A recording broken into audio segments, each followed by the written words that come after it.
Okay. Good morning, everyone. Welcome to the Nursing Facility and Hospice session of the Fall 2022 Medicaid Fair. My name is Anitra Johnson, Provider Relations Rep with Gainwell Technologies. And today I also have Ms. Jessica Bowen, who is a Provider Rep as well with Gainwell Technologies. And we have the Program Specialist for Nursing Facility with DCH, Ms. Wileen Thomas. And we also have the program specialist for Hospice Services, Ms. Shantae Lawrence here. They will be assisting with answering questions later on at the end of the session. Again, welcome. All right, so the mission of the Department of Community Health is to provide affordable, quality health care to all Georgians through effective planning, purchasing, and oversight. We are dedicated to a healthy Georgia. Okay, so the agenda for today, we will have pre-authorization overview, talk about PASRR requirements and the process, talk about QMB recipients, timely filing, review some common edits and audits, talk about transferring from a nursing home to a hospice, also review some forms for both programs and revenue codes, and then how to contact us if you need us. All right, so what does PASRR stand for? PASRR is the pre-admission screening and resident review. It ensures that all individuals are screened for serious mental illness or intellectual disability or a related condition that is entering into the facility. All right, so the purpose of the PASRR, again, we want to identify those individuals, make sure they're placed appropriately and receiving the specialized services that they should receive or need. Remember that PASRR applies to all applicants that are entering into the facility regardless of their method of payment. All right, so the PASRR enables DCH to be compliant with federal regulations. All applicants should have an approved level 1 or level 2 before entering into the facility. And it also ensures that applicants can be placed appropriately and served in the facility. And DCH also utilizes PASRR to track compliance of the PASRR and substantiate the integrity of the nursing facility claims. All right, so the PASRR process flow kind of goes, well, the provider will submit a level 1. That level 1 will go to Alliant Health Solutions for review. If the PASRR is approved, you will receive a prior authorization number. If it does not get approved, and it depends, it could be a couple different reasons. Premature admit dates, the signature of the physician is greater than 30 days or future dated, a possible duplicate, or it needs to be reviewed for level 2. Now, if it does need to be reviewed for level 2, the reviewer will send an OBRA form to Beacon Health, and then Beacon Health will contact the provider to get any records or perform any assessments that may be needed to make a decision. Once the decision is made, then Beacon Health will contact the referring facility and the individual.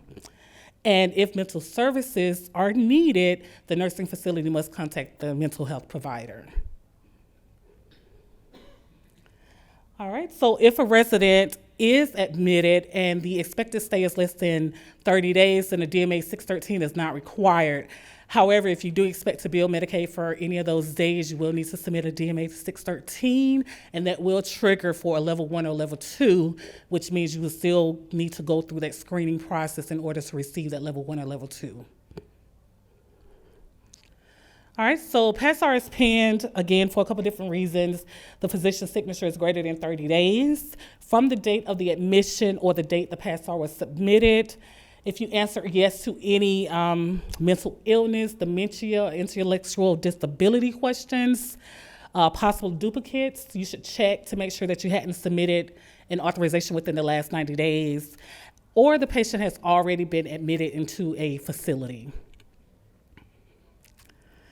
All right, so the next question I'm going to read, if you answer yes to this question, you will receive an automatic denial for the PASRR. And the question says, does the individual applying for admission directly from a hospital discharge require nursing facility services for the condition received while in the hospital and whose attending physician has certified that the nursing facility stay is likely to require less than 30 days. If you answer yes, you will receive an automatic denial. You have to remember that no prior authorization is required if the member is staying less than 30 days into the facility. Right?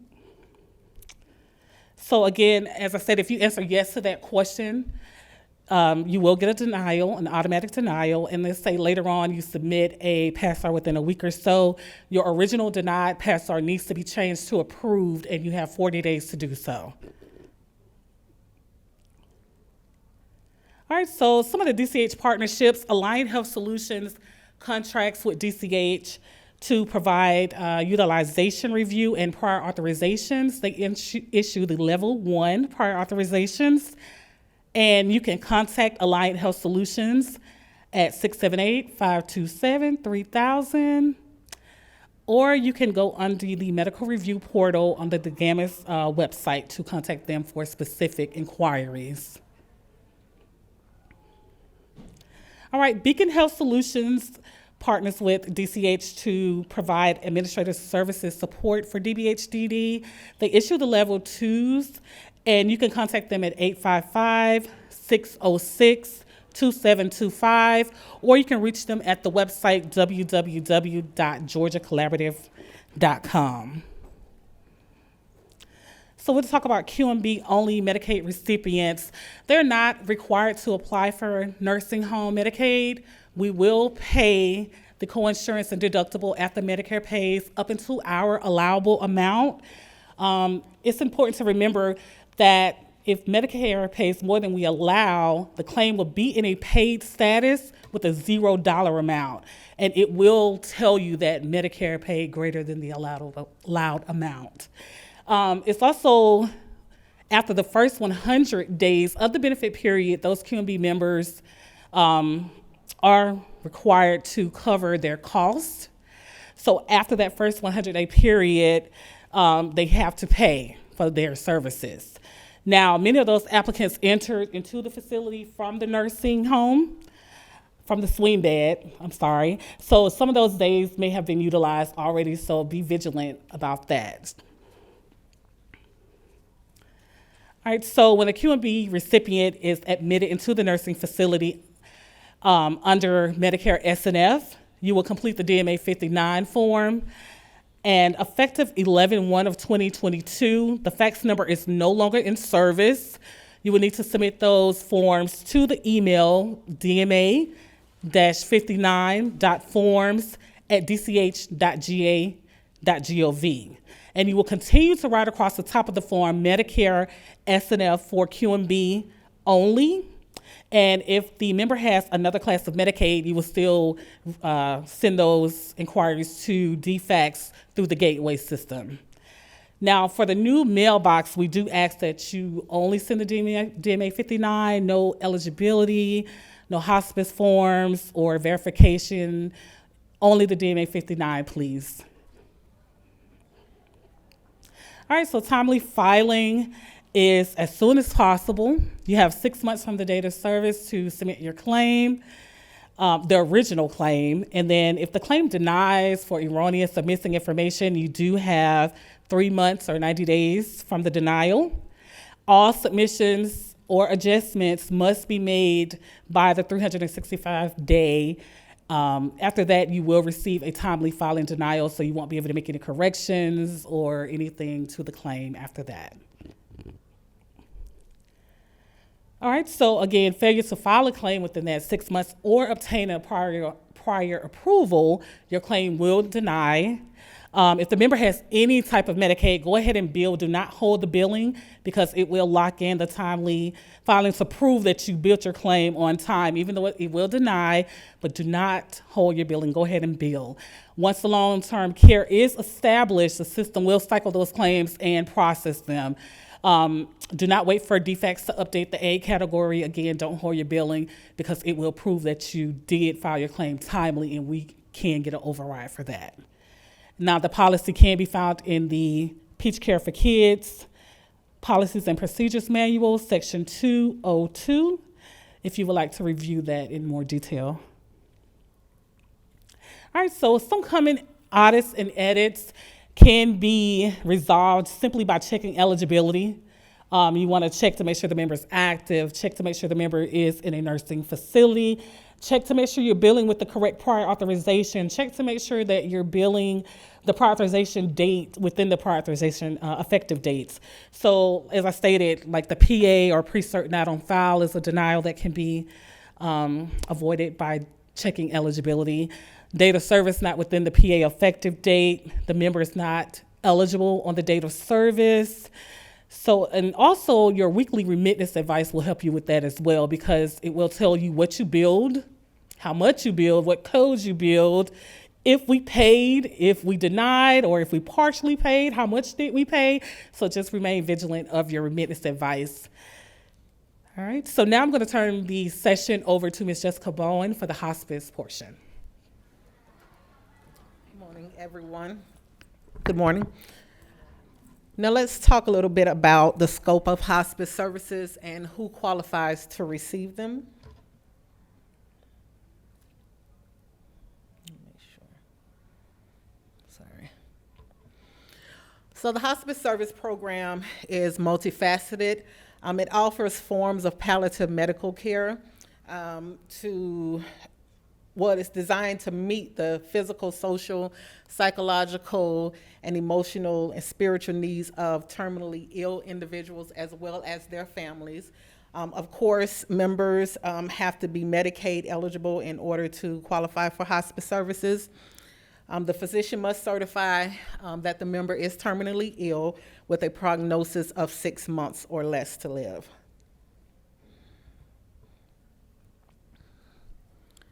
The member must have either SSI or ABD Medicaid to be eligible for hospice. And the only time that Gainwell Technologies can apply a lock-in without ABD Medicaid is if the member has SSI Medicaid.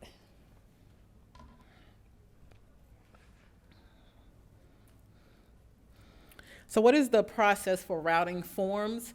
It depends on whether the member is SSI or ABD. The beginning step for submitting the required documents is pretty much the same for both SSI and ABD Medicaid.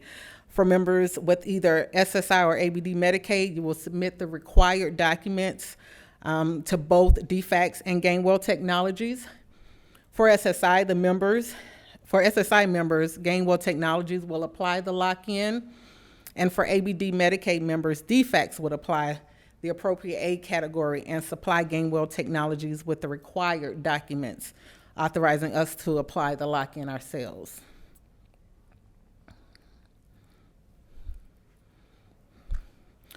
Gainwell Technologies will mail a member enrollment acknowledgement letter to the provider regarding the status of the documentation, i.e. confirmation of receipt and reasons for rejections. The acknowledgement letter is used as proof of timely submission. The elections forms received past 30 days, past the 30-day time frame will be approved on the date of receipt versus the date requested or the date that the member has elected to receive hospice.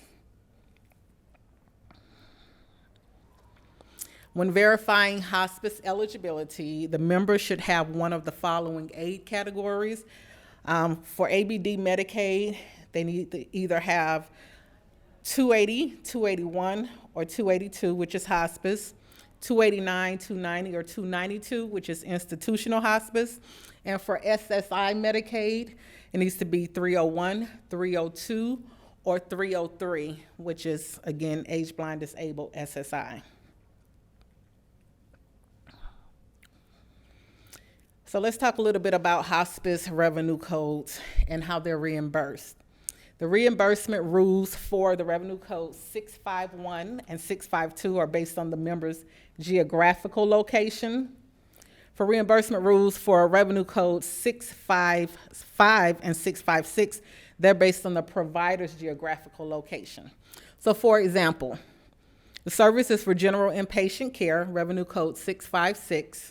The provider is located in Region 3, which is hospice nursing facility or home. However, the service was provided in Region 8, inpatient hospital. How should the claim pay? based on the member's location or provider's location? The answer would be the provider's location. If the service is for routine home care, then Revenue Code 651, the member is receiving hospice care at home. The claim will pay in the region that the member is located in. Rates are not based off of the hospital, but the member could be in a hospital in their hospice ward. They could also be in their home, nursing home, or in a hospice facility. The point being is that the service may not necessarily be provided in the same geographical area as the provider. And as seen in the previous example, the provider was in one region and the service was provided in another. Revenue Code 651 was paid for Region 8. However, Revenue Code 656 was paid for Region 3. And let's talk a little bit about some common denials that you might see for hospice. We have edit 5142, which is an exact duplicate. You will see this edit when a claim has been paid to previously paid to a provider. Your method of correction would be to check your remittance advice for the previous billed claim. You have edit 498, no hospice lock-in available for dates of service. And you will see this edit when the claim dates of service are not within the hospice assignment lock-in dates. Providers will need to check the member's eligibility to verify that the member is locked into the correct facility.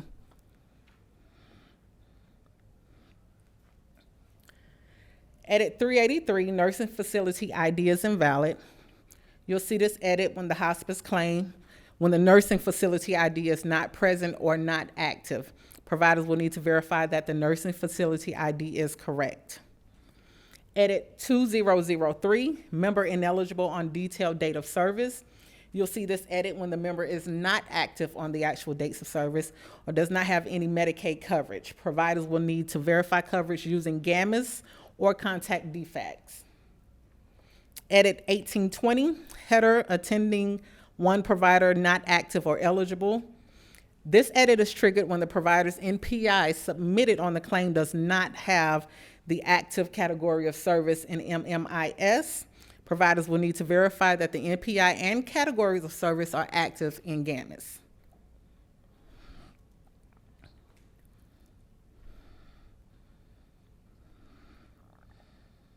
Now let's talk a little bit about some frequently asked questions when it comes to hospice services.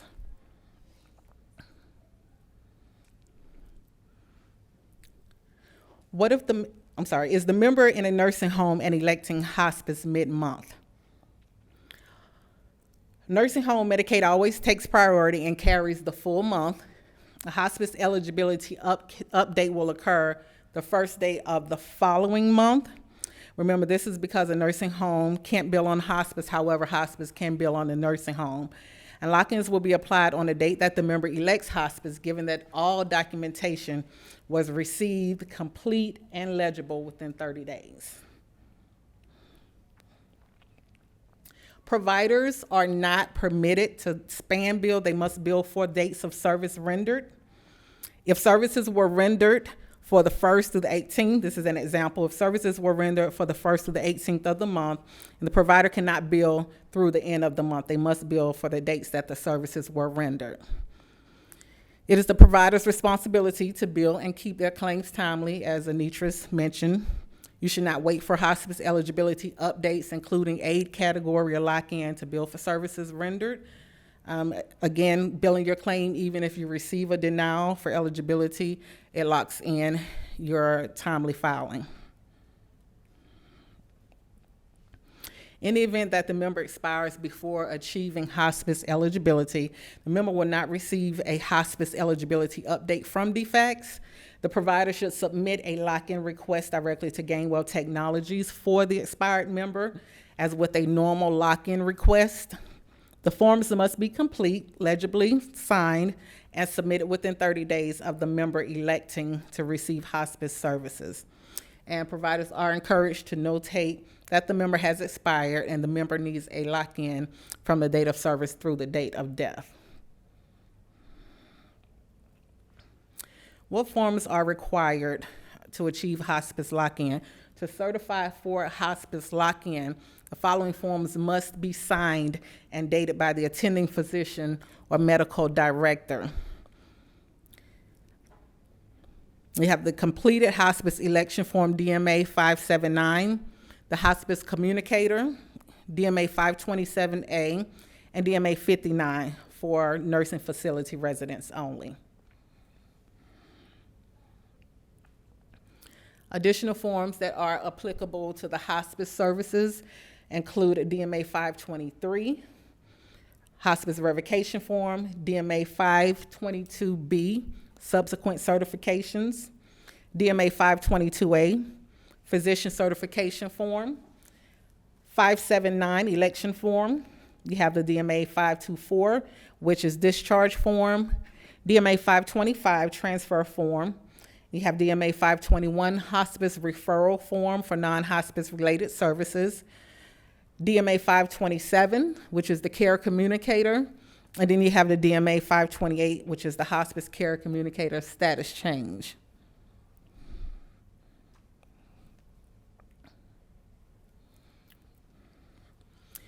When faxing documents to Gainwell Technologies Member Service Department, remember, you must include the member ID. All forms are completed correctly and legibly.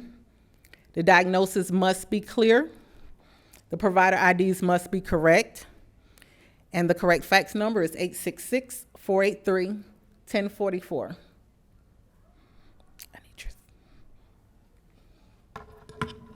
Now I'm going to turn it back over to Anitris. Okay, so who does what? DCH administers the policy for Medicaid. DFACS applies to aid categories, eligibility clarifications, aid category updates. Gainwell Technologies handles the day-to-day operations, such as claim processing, provider training, and administer lock-ins. All right, so the policy information and updates can be checked on the MMIS portal without having to log in. It is accessible to you all. You will log into the MMIS. I'm sorry, not log in. You don't have to log in. You will go under provider information, and there's a drop down, and it's going to have the provider notices, which has all the presentations that we've ever done. And then it'll have the provider messages, which are the messages that are printed on your weekly remittance advice every week. And then it will also have the provider manuals where you can go in and check the program-specific policies. All right, so to contact us, you will need to log in for this process. We do ask that you log in so that it can go to your assigned provider rep without any hitch. So you will log in. You will click on Web Portal. Now, if you don't have Web Portal, you will need to contact your administrator or supervisor to give you access to the Web Portal. Then you will click on Contact Information, and from the drop-down, click on Contact Us. So once you click on Contact Us, if you're inquiring about any hospice forms or nursing facility questions as far as lock-ins and things, you will click Eligibility Inquiry. So we ask that you enter as much information as possible where it says, how can we help you? And let me go back, I'm sorry.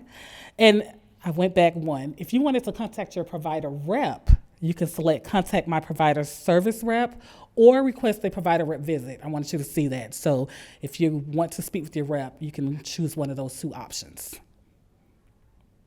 All right, so now you will enter as much information where it says, how can we help you? Make sure you give us your name, contact information. I ask you to give me a phone number and an email because sometimes I want to talk to you versus sending it out because you may understand it a little bit better, or I may be able to understand the question a little bit better. So you will enter as much information, click submit. Once you click submit, you will get a tracking number or a CTN number, as we call it. And so again, like I stated, if you're inquiring about any eligibility or hospice forms or nursing information, make sure that we have the member's ID, the date of service, the provider ID, just as much information now because you're going to be logged in. It is secure, so you can enter PHI into the system. because you will be logged in. So please enter as much information so that we can have a one-call resolution for you, so you won't be waiting too long, and we don't want you waiting on your money and things like that. So. All right, so again, once the inquiry is submitted, you will receive a tracking number. We do have 72 business hours to contact you back. If you do not receive a response within that time frame, please, by all means, call the contact center or try to submit another contact us. But I say call the contact center and say, hey, I have this tracking number, I haven't heard anything. And of course, we document every time we call or whatever the case may be. All right, so the IVR system you can check eligibility, claim status, prior authorization, payment information. That number is 1-800-766-4456 if you need to reach the IVRS system or the provider contact center. All right. All right, so the program specialist for nursing facility and swing bed, we have Ms. Wileen Thomas. Her email is wthomas1@dch.ga.gov if you need that. And program specialist for hospice, Ms. Shantae Lawrence, and her email is shantae.lawrence@dch.ga.gov.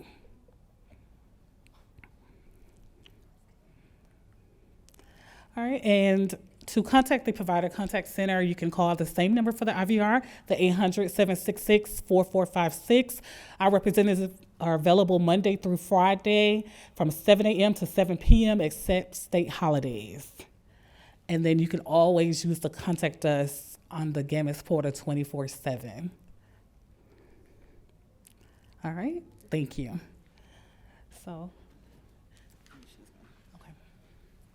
So we're now going to open up the floor for questions, and what we'll do is bring around the microphone so that anyone with questions can ask it loud enough so that everyone in the room can hear the question.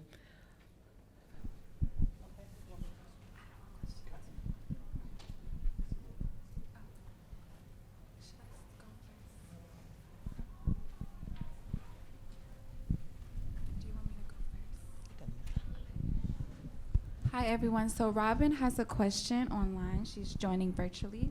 She states, when a patient is not SSI, we submit documents to DFACS for eligibility. What is the time frame for eligibility? What is the time frame that eligibility should be uploaded in GAMIS for lock-in? Repeat that. Okay. When a patient is not SSI, we submit documents to DFACS for eligibility. What is the time frame the eligibility should be updated in GAMIS for lock-in? You want me to? Since that's one of the DFACS questions, because that's an eligibility question. However, that's an eligibility. They have 45 to 60 days to complete eligibility for that individual. So there's a 45 to 60 day wait. It's not going to happen immediately. Thank you. Also, I just wanted to state that if you are having issues with getting in touch with DFACS eligibility, you can contact them. There is a contact list. I believe it's called the OFI DFACS Provider Passive Escalation.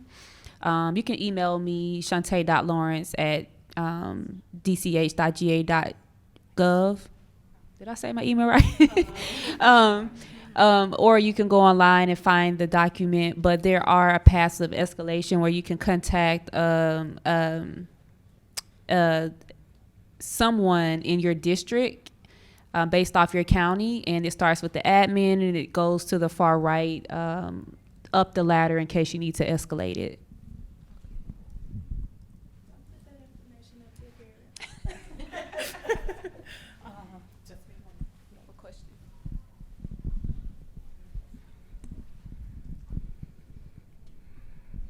I've got a policy question. Is there any consideration for revising the Medicaid limitation of 72 hours for continuous care for hospice patients to be consistent with Medicare, which has no time limit as long as the patient meets clinical criteria?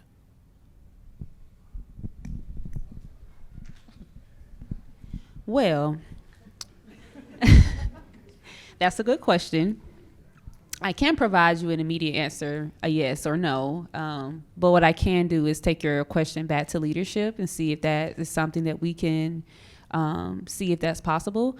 It has come up before. I have had that question before, and I will take it back to leadership, and I can get back with you guys. Vital's correct with the answer to that. If they see fit that it's something that we can do, then we definitely will provide an answer and give you guys some updates about how that's possible.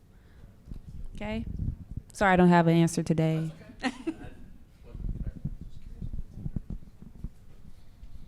Hi, good morning. We do also have challenges with DFACs with getting our lock-ins, the aid category. So that's a challenge for us as a hospice. But I also want to ask, is there any NOAs or NOEs are submitted through with Medicare electronically? Is there any plans for that happening with Medicaid? No. Okay. And then the other thing is that on communicators on the bottom half, and this is probably a defects question, not you all, and I apologize, but it has a response back to the provider. However, we don't see those coming back at all. The communicators, on the bottom of the communicators, there's a part that DFACs would fill out and send back to the provider, but in my umpteen years, I have not seen that happen. It's not going to. We used to do it back when I was an eligibility specialist, but that did change many years ago. And when they receive the communicator, the only purpose of that communicator now is to communicate with them. And when they enter this information in Gateway, that notice that's supposed to go back out, that's your communication. They're not gonna then fill it out and send the communicator back. We used to do it, but that ended a long time ago. Sorry.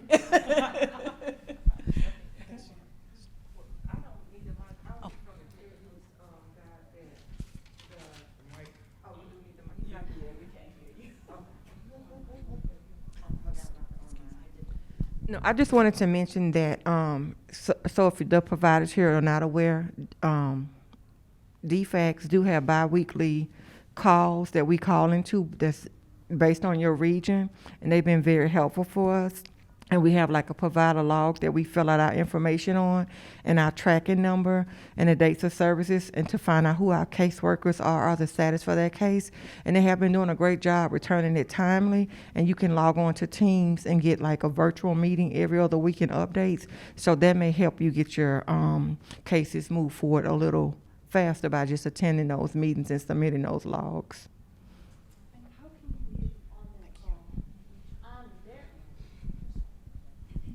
There is a list as well.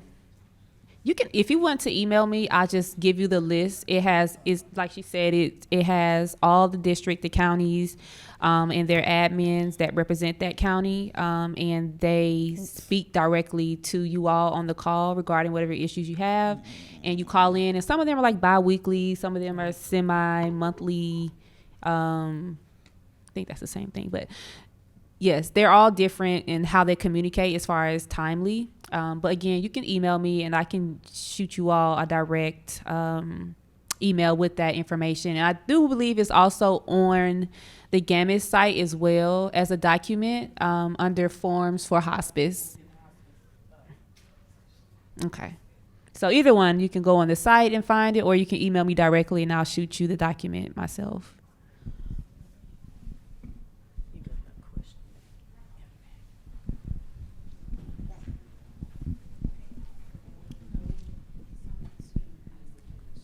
Hi, everyone. This is a who does what question. I do applications for long-term care, and I also fax the documents over to Gainwell. So my question for hospice is the hospice communicator, the DMA 59, and the election form. But what I find is I have a hard time getting the hospice communicator from the hospice company so that I can upload everything together to Gainwell. or enter it in Gateway for defects. So I'm always told by the hospice company, that they don't have to give it to us, but we were told by defects that we need it because we need to put it in Gateway. And then I was told by a Gainwell rep that all 3 have to be uploaded in the system when I fax. Long-term care. Mm-hmm. That's a communication issue between the facility and the hospice. But yeah, you would have to have that document for that lock-in to happen. She was asking, she's with a nursing facility, and her concern was that it's difficult for the facility to get the hospice communicator from the hospice in their situation.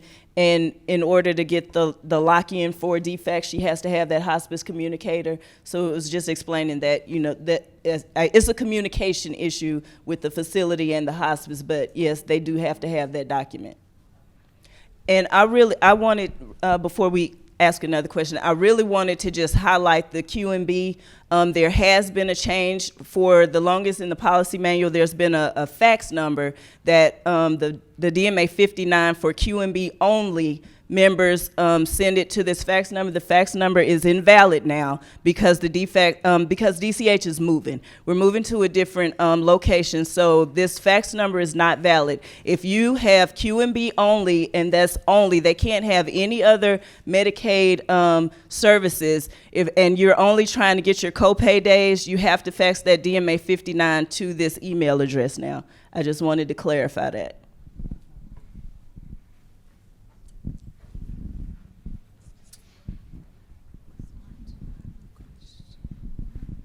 And I just want to confirm that the only way to send in hospice forms to get to Gainwell is by fax or by mail. Is that correct? By fax, just by fax.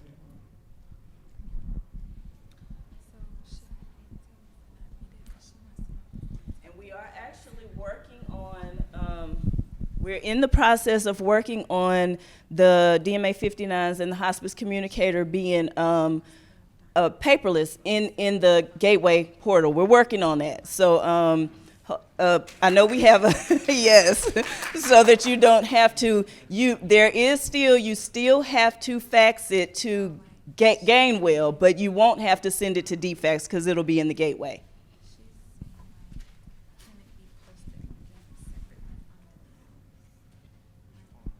Do we have any more online questions? No.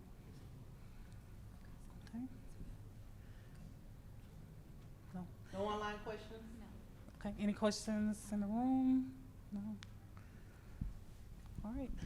Well, thank you all for attending this session. I hope it was informative. Enjoy the rest of the fair. Thank you.